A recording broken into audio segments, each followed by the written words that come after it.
Shalom. Puji Tuhan, kita masih bisa beribadah dengan view yang berbeda Dan suasana yang berbeda. Bersyukur kepada Tuhan karena anugerahnya, karena kasih setianya kita masih ada sampai saat ini. Mari kita angkat satu pujian ini.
Bersyukurlah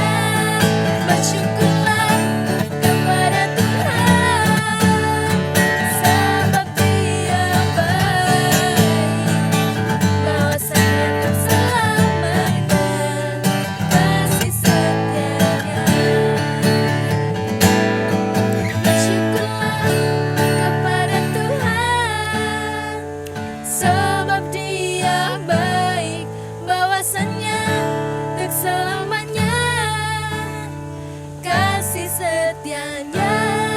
Bersyukurlah kepada Tuhan, sebab Dia baik, bahwasannya untuk selamanya kasih setianya.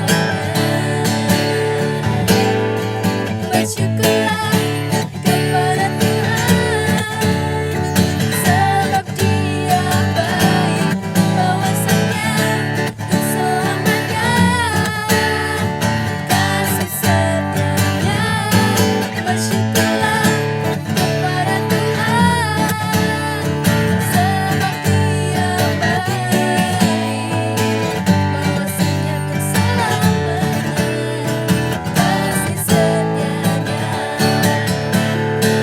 Bahwasannya untuk selamanya kasih setianya. Bahwasannya untuk selamanya kasih setianya.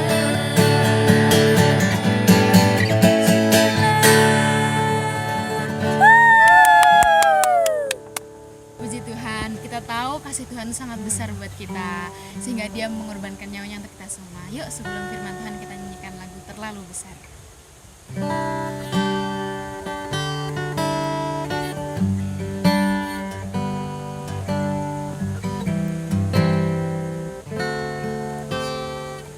Telah kulihat bukti kasih-Mu, Kau menderita gantikanku.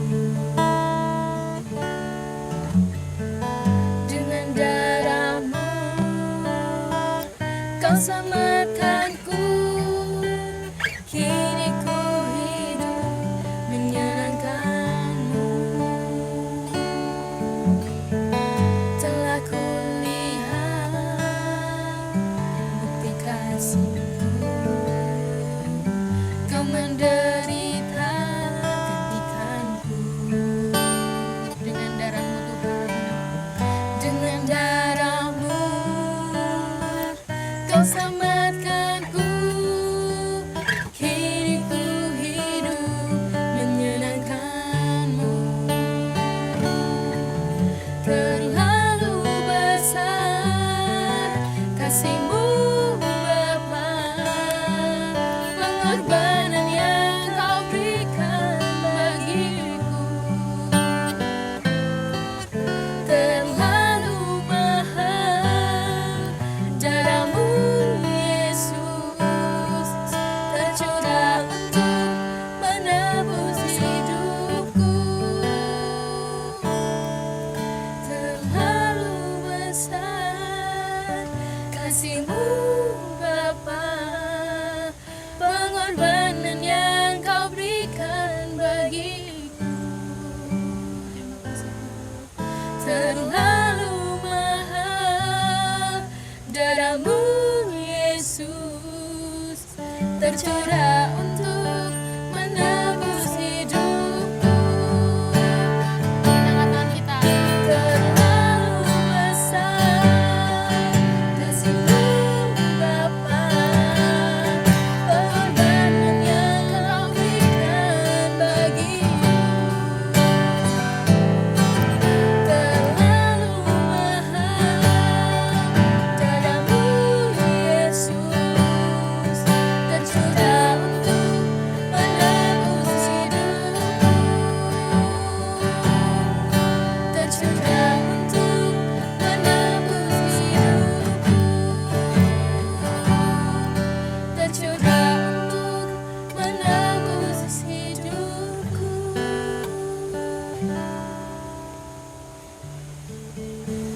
Mari kita berdoa. Tuhan, terima kasih Tuhan atas kasih-Mu Tuhan, atas pengorbanan-Mu Tuhan dalam hidup kami Tuhan. Tuhan, tiba saatnya Tuhan kami akan mendengarkan sebagian dari firman-Mu Tuhan. Berkati Tuhan yang akan membawakan firman-Mu Tuhan. Biarlah firman-Mu Tuhan dapat tertanam di hati kami Tuhan, dan dapat menjadi rema dalam kehidupan kami Tuhan. Terima kasih Tuhan, terima kasih dalam nama Tuhan Yesus. Haleluya. Amin. Terima kasih sekali Mbak. Hai Thomas. Hari ini Kak Fendi mau sharing satu tema tentang Yesus menampakkan diri kepada Thomas. Bahan kita dimulai dari Yohanes 20 ayat 19 sampai 29. Apa kabar? Banyak ketika kita bicara tentang Thomas itu kita punya konotasi yang jelek tentang Thomas. Padahal nggak gitu juga loh. Kita mau kenal sedikit tentang Thomas ya. Kita tahu Thomas adalah salah satu dari 12 rasul. Yang kedua, Thomas punya loyalitas yang tinggi loh. Suatu ketika ke Yesus mau ke Yudea, di mana dia datang ke tempatnya Maria untuk membangkitkan Lazarus. Sebelumnya Yesus sharing, Yesus berkhotbah di daerah sana. Dia mengalami orang-orang Farisi, ahli-ahli Taurat datang dan ingin melempari Yesus maksud Kak Fendi, dan rajam Yesus. Tapi Yesus berhasil menjauh karena belum waktunya.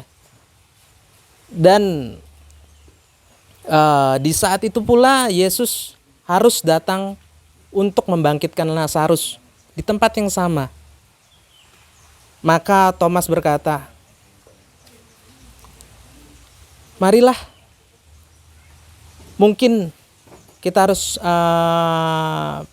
mati bersama dengan Yesus. Dalam bahasa sehari-hari seperti itu dikatakan Thomas ini punya loyalitas tinggi sekali kepada Tuhan Yesus. Salah satu murid yang loyal. Yang ketiga, Thomas adalah pribadi yang terbuka. Yesus banyak sekali mengajar dengan perumpamaan. Thomas nggak menjadi pribadi yang tidak aktif, dalam artian ketika dia tidak tahu, dia bertanya kepada gurunya, "Guru, maksudnya dari perumpamaan ini apa?" So, Thomas punya konotasi jelek? Nggak semuanya, gengs. Oke, kita mau baca perenungan kita di dalam Yohanes 20 ayat 19 sampai 29. Kak Fen dibacakan ya. Yohanes 20 ayat 19.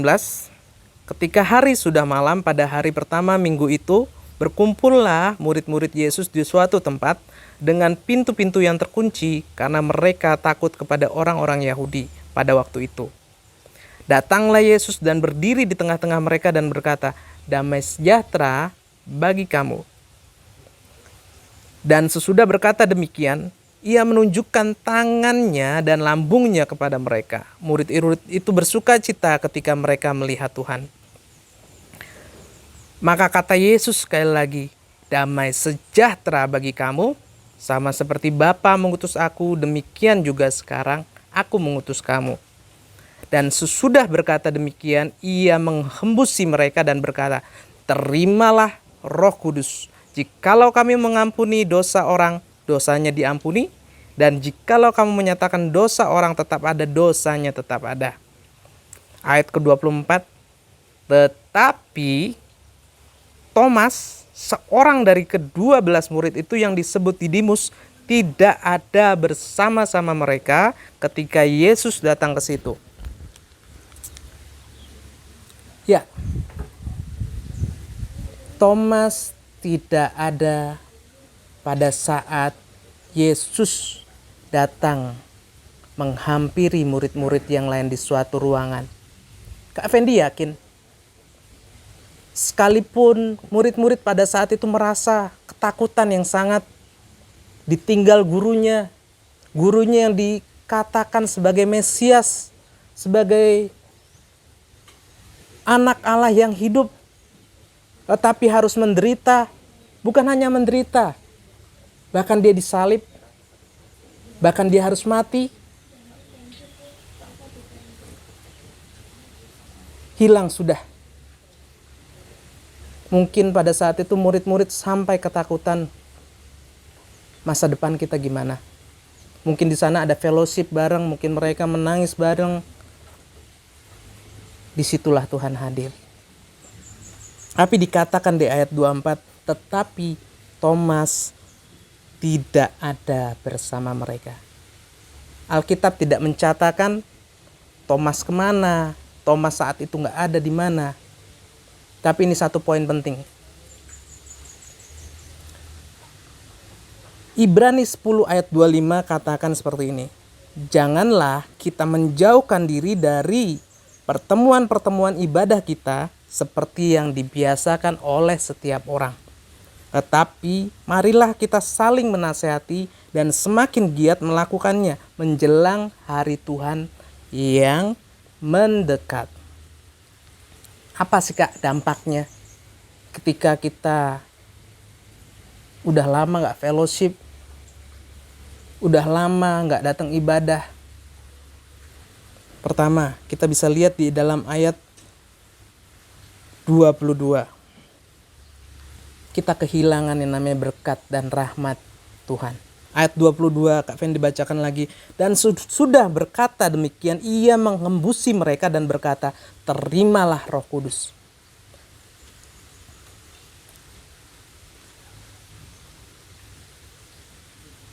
Dikatakan seperti itu. Berkat Tuhan, rahmat Tuhan. Apalagi hasilnya apa ketika kita nggak mendapatkan berkat dan rahmat Tuhan? Iman kita jadi kendor. Yuk kita baca di dalam ayat 25 dikatakan, Kak Fen dibacakan di sini, maka kata murid-murid yang lain itu kepadanya, kami telah melihat Tuhan. Tetapi Thomas berkata kepada mereka, sebelum aku melihat bekas paku pada tangannya dan sebelum aku mencucukkan jariku ke dalam bekas paku itu dan mencucukkan tanganku ke dalam lambungnya, sekali-kali aku tidak akan percaya.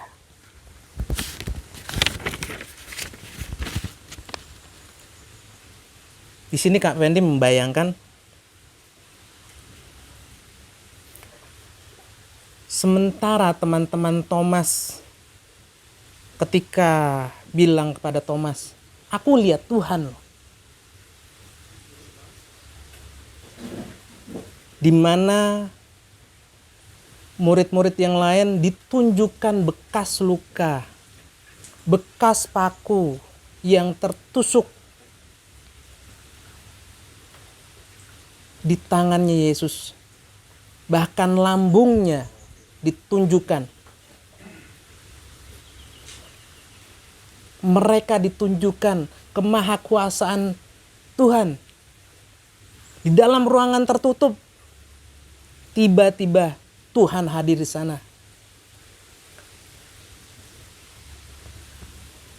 Itu menyatakan kebesaran Tuhan, di mana Yesus sendiri yang dikatakan sudah mati, bangkit dari kubur. Murid-murid melihat sendiri, murid-murid yang lain melihat sendiri setiap luka di tubuhnya Yesus.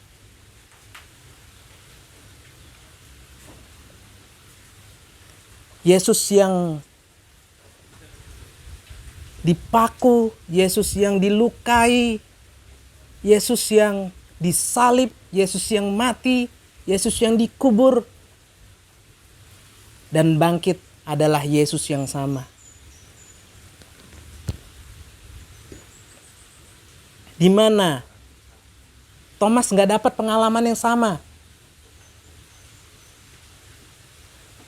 Ingat salah satu karakter Thomas.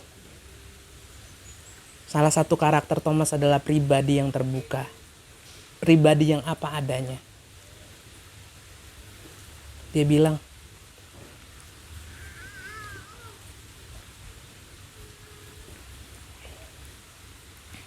perhatikan di dalam ayat 25. Kak Fendi bacakan lagi. Maka kata murid-murid yang lain itu kepadanya, kami telah melihat Tuhan. Tetapi Thomas berkata kepada mereka, sebelum aku melihat bekas paku pada tangannya dan sebelum aku mencucukkan jariku ke dalam bekas paku itu dan mencucukkan tanganku ke dalam lambungnya, sekali-kali aku tidak akan percaya. Perhatikan kata aku di sana. Dengan lugas, dengan keterbukaannya, dengan apa adanya.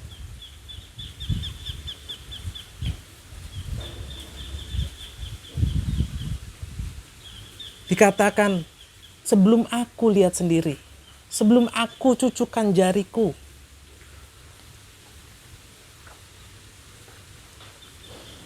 Katakan bersama Kak Fendi, Tuhan sayang saya. Katakan sekali lagi, Tuhan sayang saya.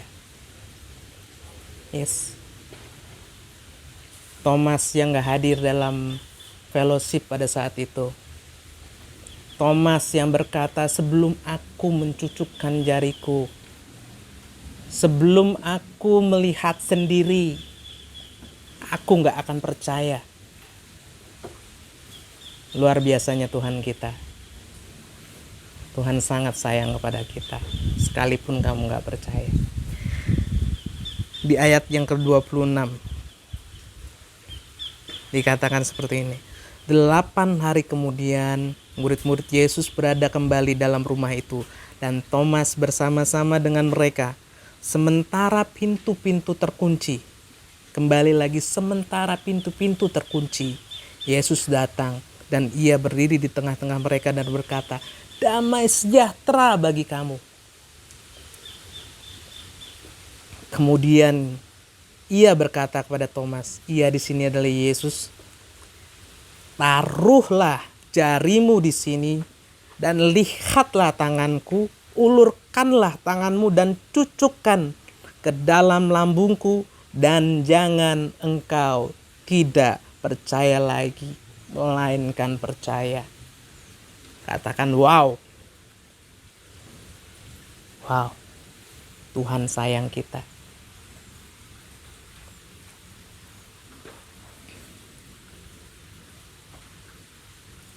Secara personal pula Tuhan bilang ke Thomas, Mas, cucukkan jarimu ke tanganku,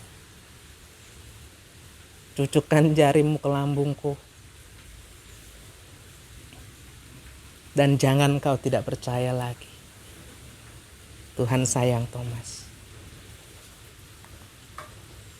Di sini Kak Bendi bisa merasakan mungkin ketika Thomas secara personal Tuhan hadir, Tuhan berkata seperti itu. Mungkin dengan mata yang berlinang air mata. Mungkin dengan terenyuhnya Thomas, dengan gemetaran mungkin dia mencucukkan coba tangannya, jarinya ke tangannya Tuhan Yesus yang berlobang paku, dan bahkan mencucukkan jarinya ke lambungnya. Kak Fendi nggak bisa bayangkan di sini. Ada suasana yang mungkin wow yang Thomas rasakan.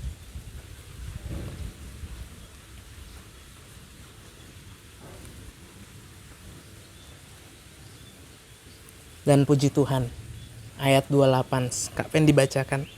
Thomas menjawab Yesus, dia, ya Tuhanku dan Allahku.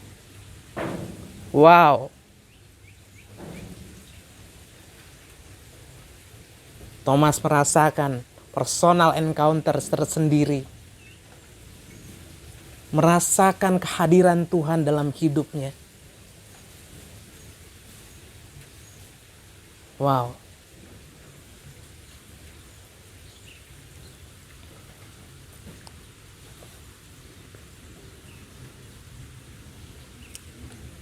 Ada 2 goal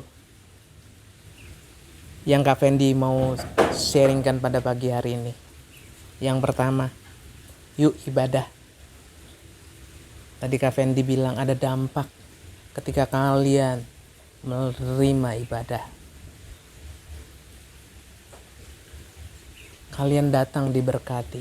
Kak Fendi nggak ngejudge di sini kalian sudah berapa kali selama ini online, ibadah berapa kali. Kak Fendi nggak mengevaluasi diri kalian seperti apa. Tapi Kak Fendi yuk mengajak kalian untuk mau kembali ibadah.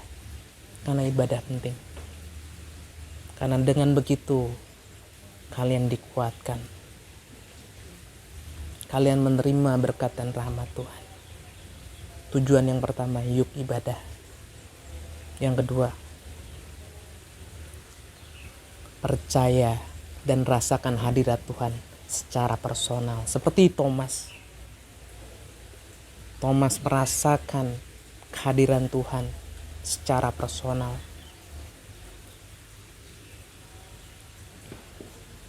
Mungkin Tuhan belum berbuat sesuatu. Mungkin belum ada yang terjadi. Belum ada mujizat terjadi ketika kamu berdoa.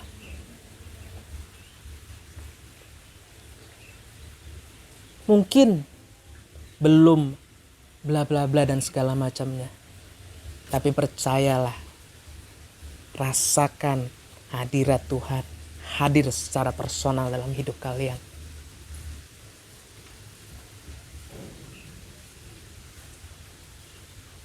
Yuk kita mau baca dan kita mau tutup dengan ayat mas kita pada pagi hari ini.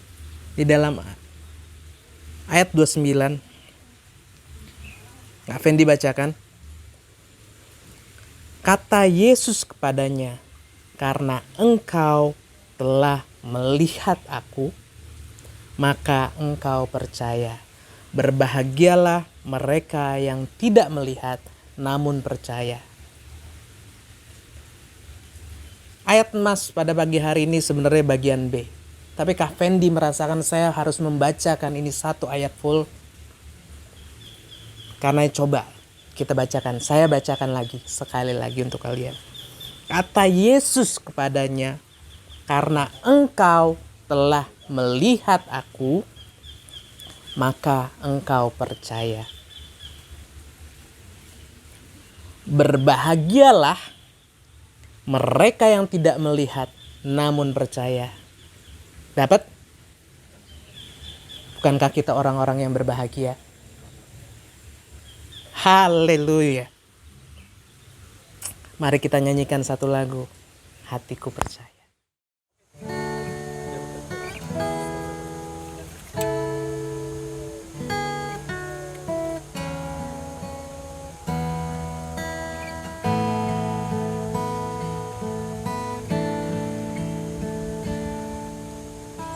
Saat ku tak melihat jalanmu, saat ku tak mengerti rencanamu, namun tetap ku pegang janjimu. Pengharapanku hanya padamu. Hatiku percaya, hatiku percaya, hatiku percaya, selalu ku percaya.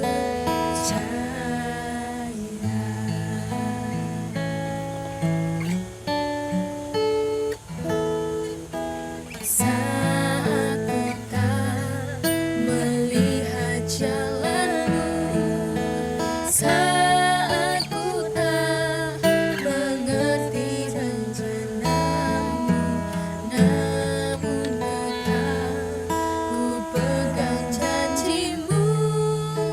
Pengharapanku hanya padamu. Hatiku percaya, hatiku percaya, hatiku percaya, selalu ku percaya. Katakan, hatiku percaya,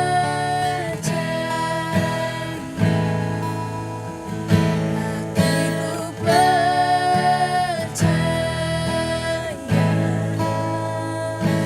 hatiku percaya, selalu ku percaya, selalu ku percaya, selalu ku percaya.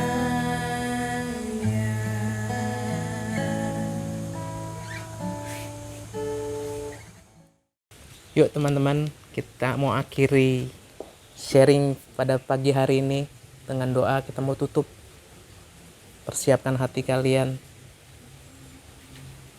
Mari kita berdoa.